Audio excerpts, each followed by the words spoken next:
Hi, I'll be talking to you today about my efforts with a science department in South Alabama to implement Alabama's new state science standards.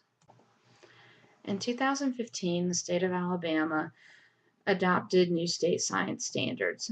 Those standards are in close alignment with a framework for K through 12 science education. These standards were intended for preparing students to be scientifically literate citizens.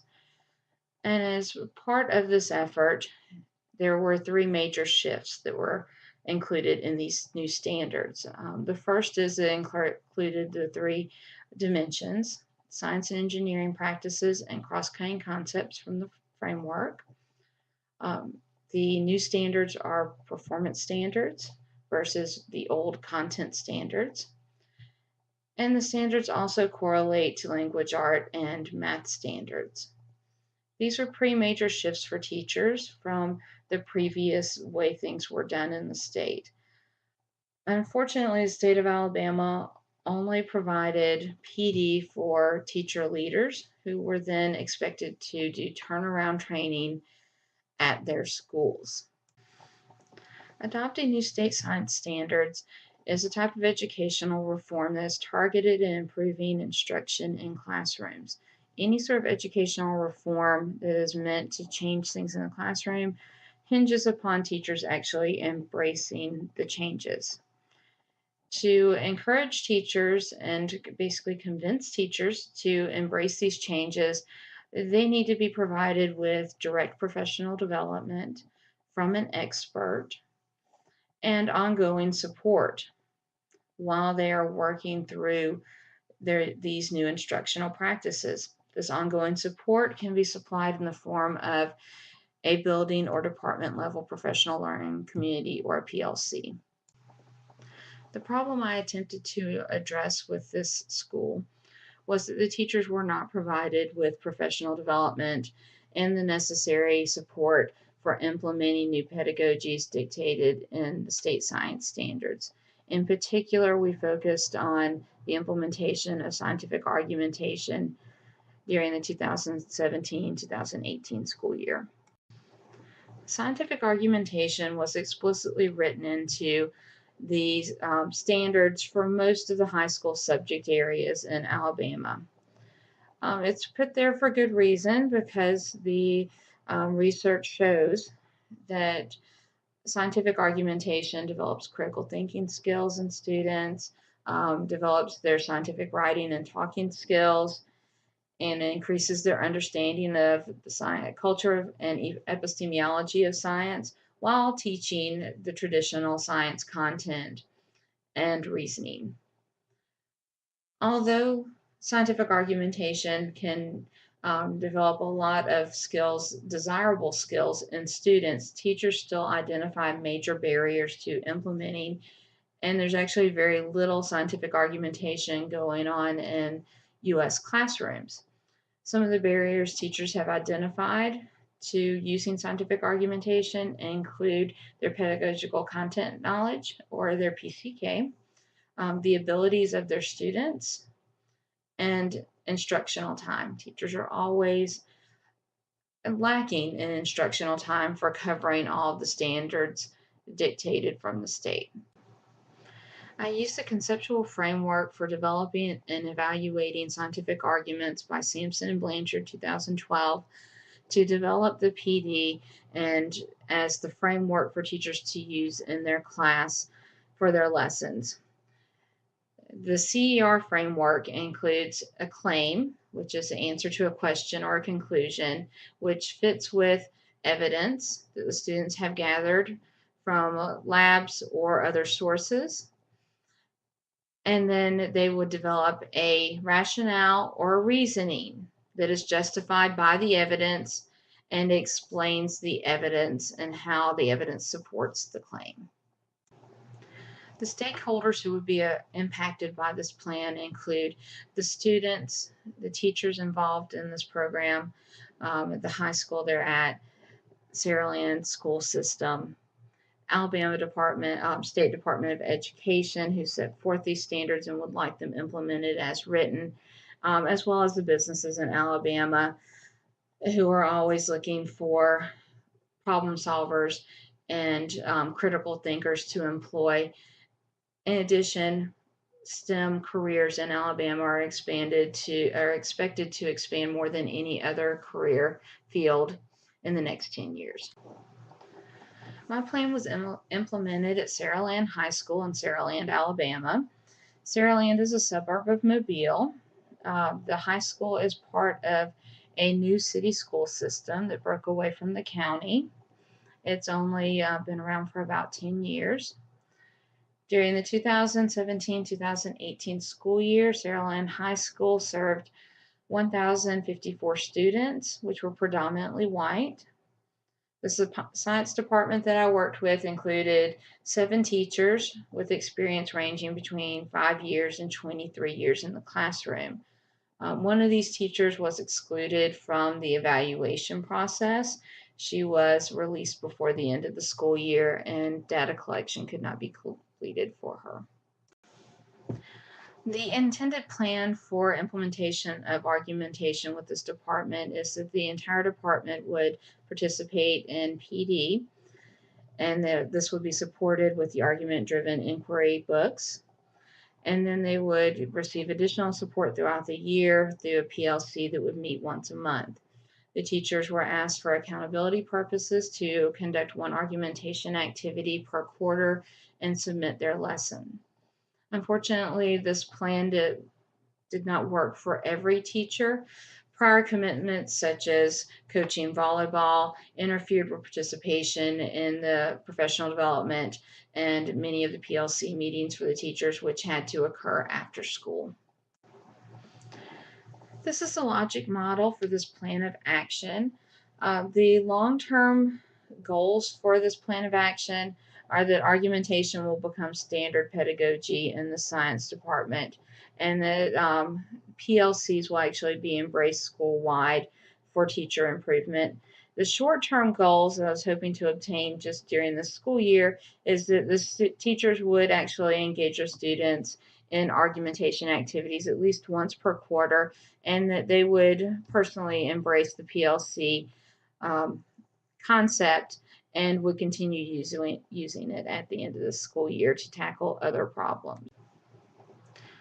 Those who would be impacted by this program include the teachers, who would increase their PCK, resources and confidence for using scientific argumentation, students, who would increase their critical thinking skills, scientific literacy, and understanding of the nature of science, the school, because the students would be able to transfer their new skills to other subject areas and to taking of high-stakes tests, and the community, who will be receiving a better workforce and graduates who are better prepared for entering college. To evaluate the effectiveness of this program, I collected data to answer these 3 questions. Do the beliefs and attitudes of science teachers about argumentation change with professional development and implementation of argumentation in their classes? Did engagement in PD and a PLC focused on scientific argumentation lead to teachers implementing scientific argumentation to address their course's state science standards? And finally, how do science teachers define argumentation, and do their argumentation teaching practices match their description? Data was collected through questionnaires that were administered to the teachers before PD, middle of the year, and at the end of the year. Video recordings of lessons, lesson plans that the teachers submitted, and a mid-year interviews with a subset of teachers. This data was analyzed with qualitative methods. Videos, lesson plans, and questionnaires were first coded for the CER constructs, claim, evidence, reasoning. These documents and videos were also open-coded for themes, categories, and subcategories about attitudes and beliefs.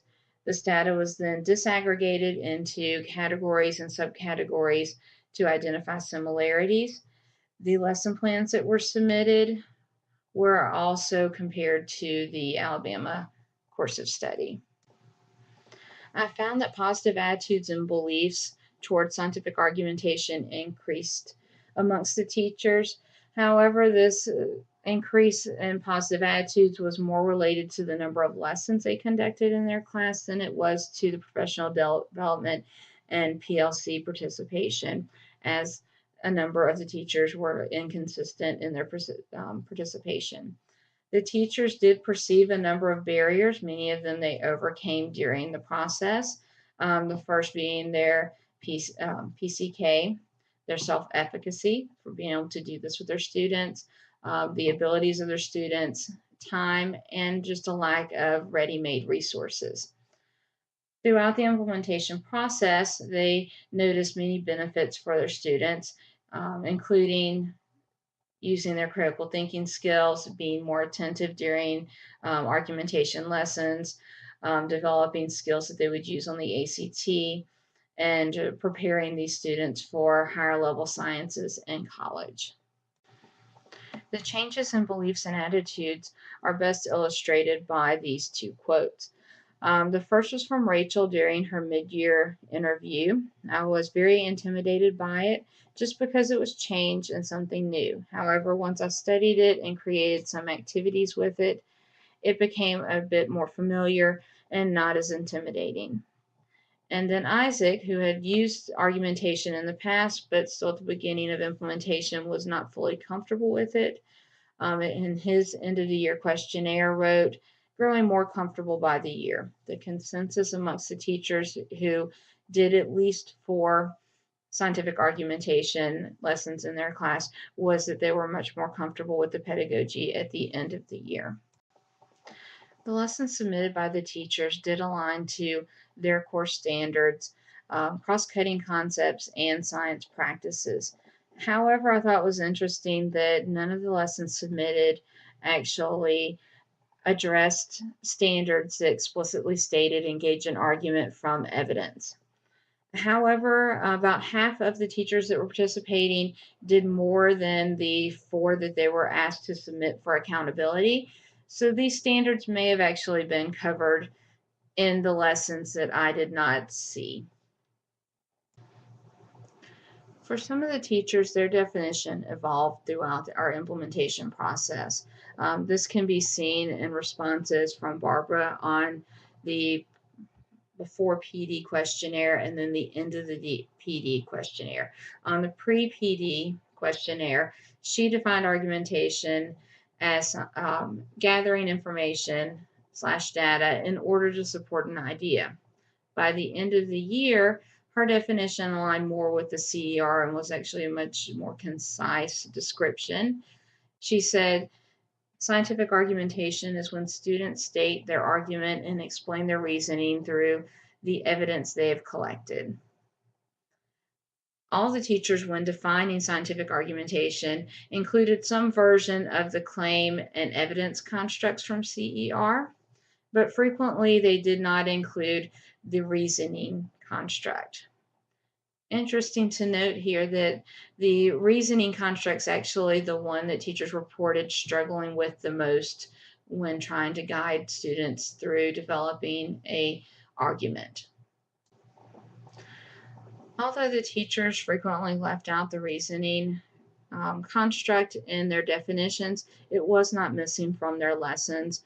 All the lessons that were submitted to me included all 3 constructs from CER, the claim, evidence, and reasoning. The difference between their definitions and their practices is probably due to them pulling lessons off of the internet that were developed by people who have a better understanding of scientific argumentation. Through this implementation process, teachers did expand their practices for using scientific argumentation. They overcome a number of challenges. Some of those were just perceived challenges, and others that were very real challenges to their success in this area. They also increased their PCK and their self-confidence for argumentation when they were actually implementing the lessons in their class. Most of these teachers asked for additional support at the end of the year, including more resources. I believe that this department would greatly benefit from some additional PD and being provided with time during the workday to collaborate with each other and support innovation so that they can better meet these state standards.